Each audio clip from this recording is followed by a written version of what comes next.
Ya pemirsa, Badan Penanggulangan Bencana Daerah Sumatera Selatan membentuk Desa Tangguh Bencana Destana di Desa Banu Ayu, Kabupaten Oku Timur.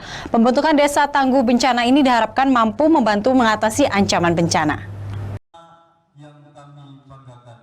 Badan Penanggulangan Bencana Daerah Provinsi Sumatera Selatan memiliki perhatian serius atas upaya-upaya peningkatan kapasitas untuk masyarakat desa dalam mengatasi bencana. Untuk itu, Desa Tangguh Bencana atau Destana merupakan salah satu perwujudan dari tanggung jawab pemerintah daerah untuk memberikan perlindungan kepada masyarakat dari ancaman bencana. Kepala Seksi Bidang Pencegahan Bencana BPBD Sumatera Selatan, Elba Roma menyatakan, tujuan dibentuknya Desa Tangguh Bencana dalam upaya melindungi masyarakat yang tinggal di kawasan rawan bencana alam.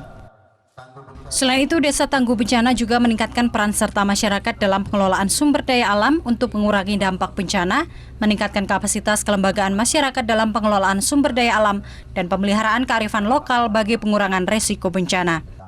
Elba Roma juga menyatakan penetapan Desa Banu Ayu sebagai Desa Tangguh Bencana berdasarkan keputusan Bupati Ogan Komering Ulu Timur.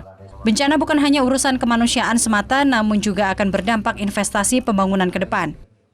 Persiapan untuk menghadapi bencana ada dari BPIK, ada dari Dinas Sosial, staf ahli BPBD dan BPBD dari Oku Timur.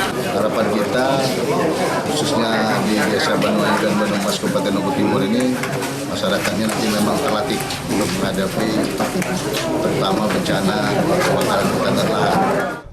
Desa Tangguh Bencana yang dicanangkan BPBD Sumsel ini diharapkan berperan besar dalam mengatasi bencana, termasuk ancaman kebakaran hutan dan lahan. Dari Oku Timur, Jatmiko, iNews melaporkan.